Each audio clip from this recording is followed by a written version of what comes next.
recognize who you are on a deeper level, that moral compass kicks in, because then you don't even want to kill an ant. That's true. You understand what I'm saying? You don't even want to kill a worm. You know, and I'm telling you, I lived in New York, moved to Atlanta. Now I respect the spiders. You understand what I'm saying? I don't even want to Yes. kill the spiders, right? Yeah. Because you begin to understand you are not disconnected from anything. Hence, when you are not disconnected from anything and you're looking outside of yourself, when we get into codependencies, you marry your brokenness and you don't even know that. You don't even know you marry your brokenness. So we are taught that you can pray things away, right? We are taught that you can pray things away. But nobody really sat and taught us what prayer really means. Did anybody really give us a lesson about what that means or even how you use it? You know, you have some Right. cultures that are taught that, okay, you have to go to the priest about your marriage falling apart and you got to confess to the priest all of the stuff that you've done. And once you confess to the priest, then your marriage can be fixed. The priest can go to God and priest can advocate on your behalf, right? To fix your marriage, right?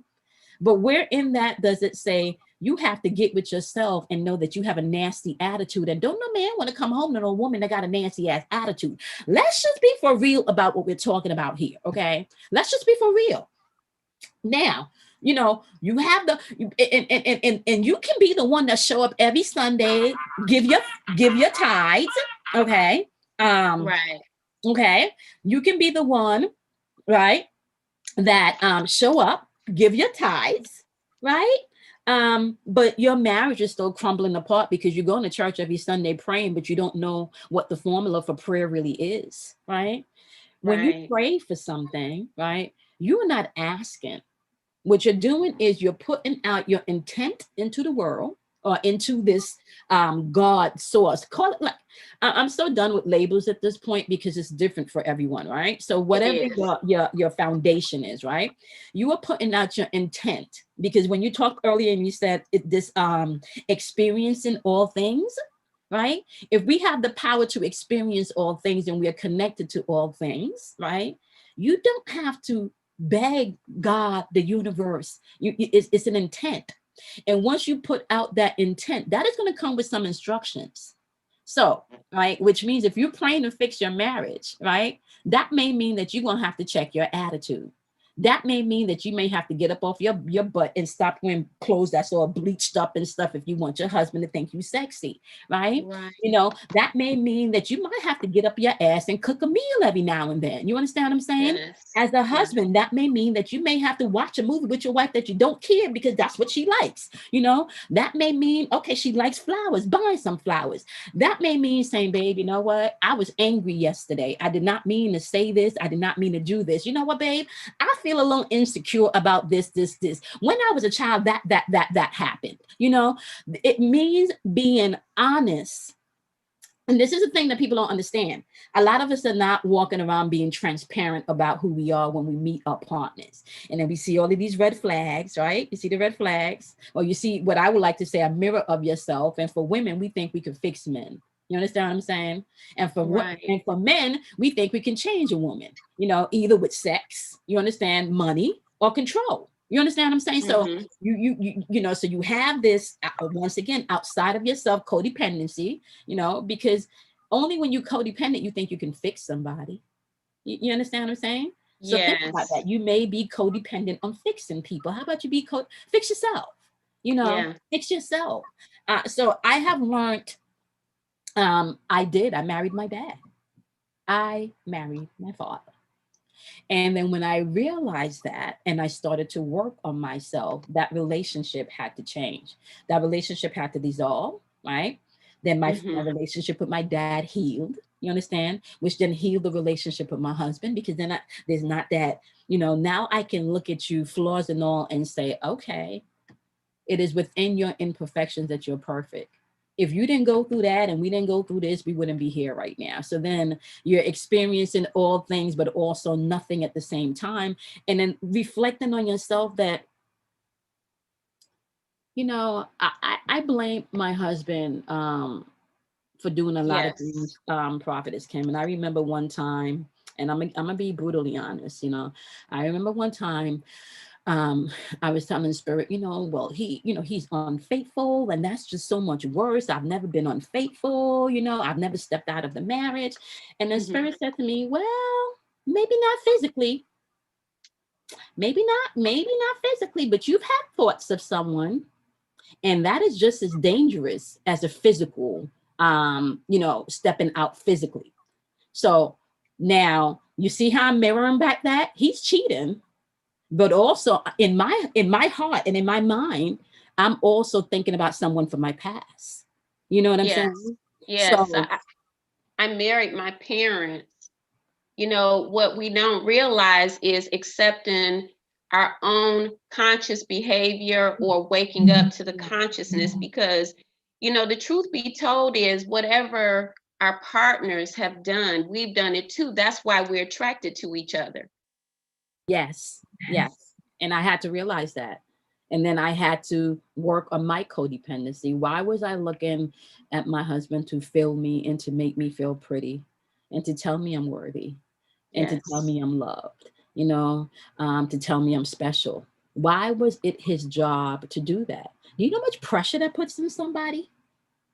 That puts a lot of pressure on somebody, especially in the days when they're feeling like they're not worthy, they're not pretty, so you expect them to fill you up on the days when they need to be filled.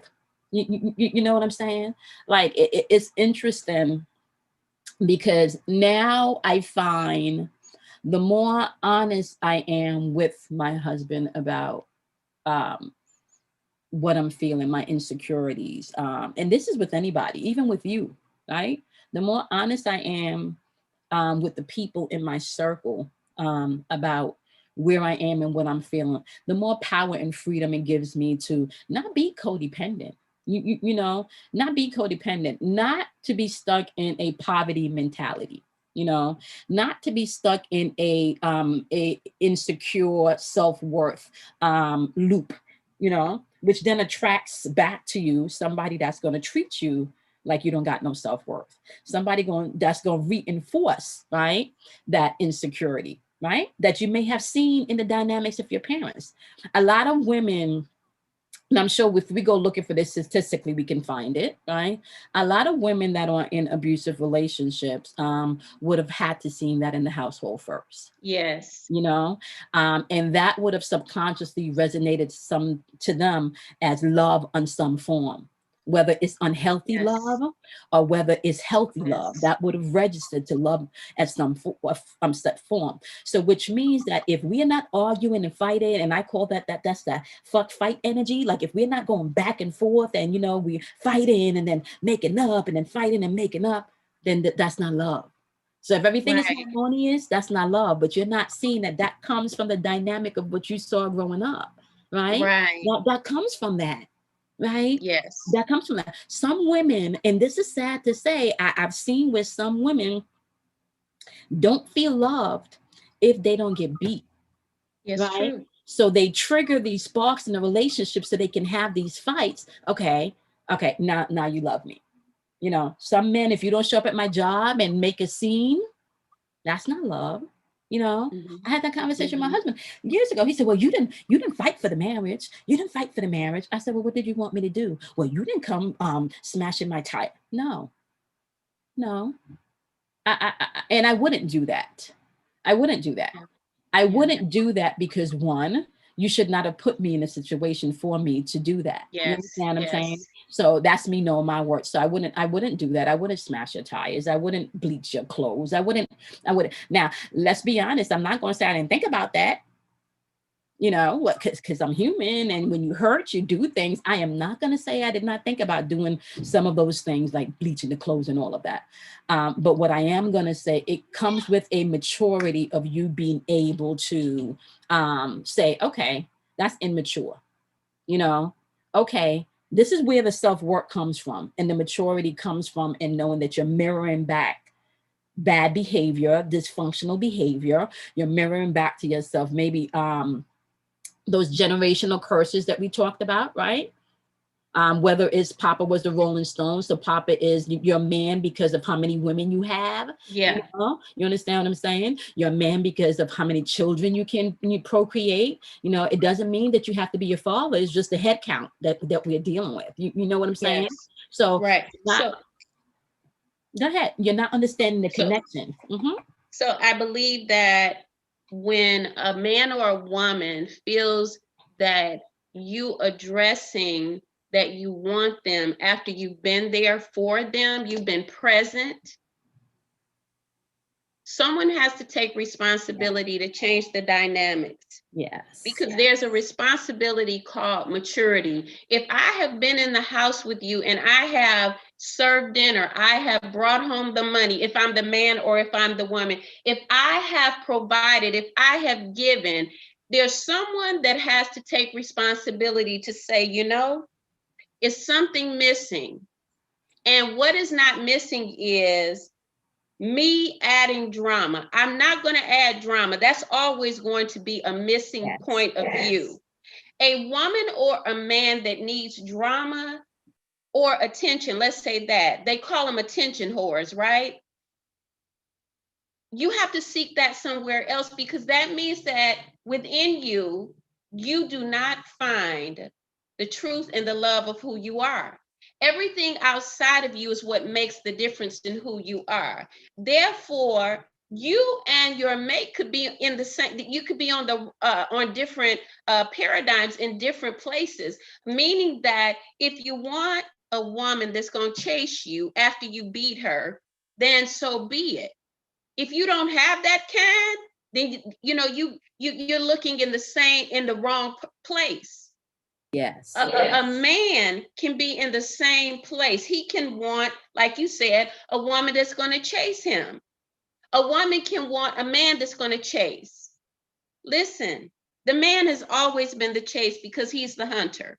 A woman that chases a man is totally out of order. And one of the issues today that we have in the families is, number one, women are chasing men. They get bored with that because it's not order. A man or a woman that's looking right now, they could say, oh, forget all of that. Let me tell you something. A man loves to chase because he's a hunter. I work with therapists, and I did a segment with a therapist about 2 years ago. He put it down on the table. Men get bored if they're not able to chase, and some of them do master maturity.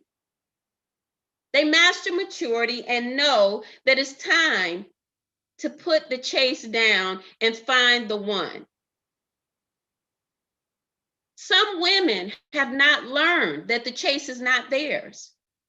And because it's not ours to chase, we're always looking for love, because love will always leave us, because we're doing what love is supposed to do for us as women. Meaning, again, nurture and nature. A nurturer is the woman. Nothing in life can change that about you. Or the only thing that can change, as I was saying earlier, is that if I am lacking in the masculinity area, then I'm calling in my divine masculine within myself to bring total healing, the wholeness, which means that that's where the beginning of who I am starts. And I will attract a divine masculine with that wholeness of his femininity. But if I am chasing a man, 9 times out of 10, I'm going to keep chasing, because it's out of the woman's character to chase. I can change it around if I want to, but the fact of the matter is that what I want to do. You see, the same is with the man. If you are the hunter, that means that you're hunting for a woman. When you have come to the end of your hunt, you should be satisfied and sit down, unless you are not whole within yourself. You're not practicing any type of religion or spirituality that's bringing you into the core of your heart. The hunter will retire when he gets to the core of his heart, because at that point in time, he will have been tired of the chase. No woman is to chase a man. Now, that's my opinion. If you want to chase a man, you chase and find out if that works for you. Because your worth is going to tell you, no matter how much you feel for them, this love you got, it could be outdated, and you're in alignment for a new understanding of love. If it was abusive love, it is going to run out. Because if you start beating him back, listen, he's going to find somebody else to get beat, or he's going to stop beating you, right? Yeah, that's right. I say I'm the prize. So hunt on. That's right. And I had to learn that. I am the prize. You know, I don't want to be a man. I experienced that pretty much in, you know, all the prior relationships where I took on the role of being a man. You know, and that comes in several different forms, you know, from making the major decisions financially to, you know, to maybe stepping in when he's disciplining the children. Like that can just pan out in so many different ways when you can take away a man's feeling of being a man in his own domain. You know, a lot of times we do that as women. I think you want to be chased as simple things within a relationship. You want to be chased. That means that, you know, let's be realistic. You know, I heard Bishop talk about this one day where he said, the man, when a man cheats, he usually cheats on someone pretty much close to his wife. You know what I'm saying? Wow. And he also says that the man cheats with the shadow aspect of his wife. You know, that's all. So a lot of times you enter into relationships and you still got to continue to be a woman. Let's do that. You know, let's think about that.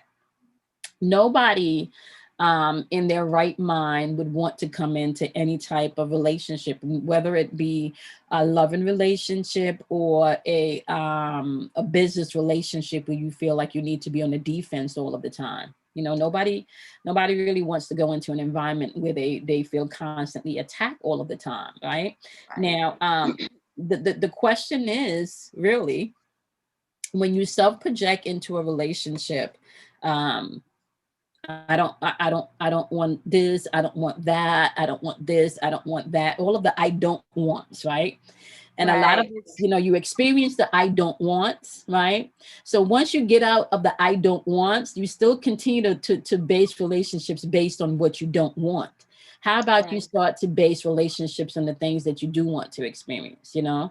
The first loving relationship that anyone can have in totality and wholeness is the relationship with yourself. Because when you have that relationship with yourself and you get involved into a relationship, and you know, because I had a situation over the summer, instead of it taking you 3 years to get out of something, it might not take 3 months for you to figure out this doesn't work for me, you know. But that can only happen if you are working on yourself, and if you can recognize codependencies, or maybe even where you have a little bit of narcissist behavior within yourself, you know, because we talked about that too. We talked about everybody has selfishness within them, and sometimes that works. Sometimes that works because that's needed, you know. So I don't want to say that, you know, it's not. Sometimes it does. However, there is a place within yourself where you have to understand that you have the power to have a healthy marriage, or you have the power to have a toxic marriage. And let me just pause right here first, because the marriage, let me just say, first of all, marriage starts with yourself. Yes. Okay. So before you think about marrying anyone, you really need to entertain marrying yourself. You know what I'm saying? Think about what would it be like to be the husband or the wife, you know, with you. You know, think about that, because a lot of times we want to put on other people the burden of making us happy, right? Of fixing the stuff that our parents might have messed up in our childhood, you know, of making us be loved and accepted and not rejected. We literally want our spouses to come in and heal all these things. We want them to come in. It's not their responsibility. It's not. It's not. And the moment you recognize that and you start to really work on yourself, there's such a beauty that comes forth from Yeah. that. There's a beauty and a freedom that comes from that. You no longer have to hold yourself hostage, and you no longer have to hold anyone else hostage. Um, Right. you know, So that's I the want beauty. to repeat, I'm sorry. No, you're fine. I want to repeat the statistics because I thought it was on live when it was not. So Okay. 15.5 million US children live in families which partner violence occurred at least once in the past year, and 7 million children in families in which severe partner violence occurred. And my question is, and was, when do we make a choice to heal these areas so that we break the cycle of passing down domestic violence or verbal violence, Oh yeah. or verbal abuse, the abuses that come from within us. And those abuses cannot be eradicated without the self-help, without the spiritual journey, because those abuses have registered within the core of our being. They have become who we are. We are bellowing, echoing those abuse situations, as you spoke of the traumas. Those traumas have become a part of who we are. And a lot of people smash them down. But see, this is when the shadow comes in. It comes in because it keeps coming up and showing us memories. We have fear and worry that is bombarding us. And it's not about today, it's about the past. I know you only have a few more minutes. So let's get ready to wrap this up, Prophetess. Yeah, I want to just end by asking everybody to just take a look at yourself in relationships and take a look at your childhood, that inner child, that little boy, that little girl, that is viewing the world now through those same eyes of insecurities, fear, rejection. You need to go back and look at that aspect of yourself, because if you don't, what you're going to find is there going to be areas in your life where you are the common denominator constantly. When you are the common denominator of why you self-sabotage relationships, of why you feel like your partner is responsible for fixing you. you know it's Yes. important for you to go back and be honest. Yeah, when I was a child, yeah, I saw this, and yeah, now that I'm adult, Yes. that doesn't really work for me anymore. And so that way you don't have to spend, like I said, years, right, avoiding red flags versus seeing red flags 3 months in, 4 months in, and then choosing, oh, I can fix you. Oh, this is, they're just having a bad day. Oh, this is, all this is normal because that is what you grew up in. Think about that. Think about, you've already experienced what you don't want. Now think about experiencing all of the things that you do want in a healthy, harmonious relationship, and then you give yourself the power to heal yourself, not codependent outside of yourself for healing. And then you can experience healthy relationships. That's how this works. Yes. So I think it's important that whatever traumas, whatever fears you have, that you begin to identify them. And when you identify them, then you begin to look at where did they come from? Is it a lack? Is it something that I did not have when I was growing up? And I mean, that happens a lot in life, but these are areas for you to begin to identify and get them for yourself. Because even if your mother or father wasn't there, I can tell you that I found my father living through me, which is why I would magnify a father image to me that would shout at me, but I was shouting before. See, I was all of these things before, and then the shadowing became a part of my life as well. So it's there. If it's the mother, whatever parts, if you have a perfect life, you grew up with a perfect life, then this wouldn't be for you. But identifying if you have codependent traits, where they came from, the fears and the worry, it didn't just start in your 30s or in your 40s. They started somewhere, and the fear coming up is an identification that it's time for me to work on this. It's telling you, you know, a lot of people will cause problems for the devil. The devil is not as bad as people make, because we are that. You got to identify what is the devil. And the devil is simply the dark part of you saying, I have lived. Turn it around, devil. And then when you see that you did live in that experience, it is dead and gone, but you need to also let it go. Dead and gone. There is nothing profitable there. Why am I afraid? Nothing can grow in fear. Time to release it, but know how to release it. So we have the ability to help you as life coaches. You can go to For Your Inner Voice for Prophetess Kamoy, and she does readings and so on. And then we also have www.wealthyliving.org, where we have a host of life coaches. We do trainings. And so you guys also become a part. We have support groups. We are here to help. And we're also always giving to those that are in need. We have, people that right now that we support, but you have to come in. And I know that trust is a factor. Trust yourself, and then you can trust others. If you don't trust yourself, you'll never trust anybody else, and you'll never have what you want, because trusting you is number one. So you take that step. That's Prophetess, right. on That's you. right. It starts with you, one step. It's not, you don't have to have it all figured out immediately. Just the willingness for change is how changes happen. Change doesn't happen by you trying. Change happens by you being willing to change. That's how that happens. Yeah. Yes. All right. So we will see you guys again at 11:30 next week, right?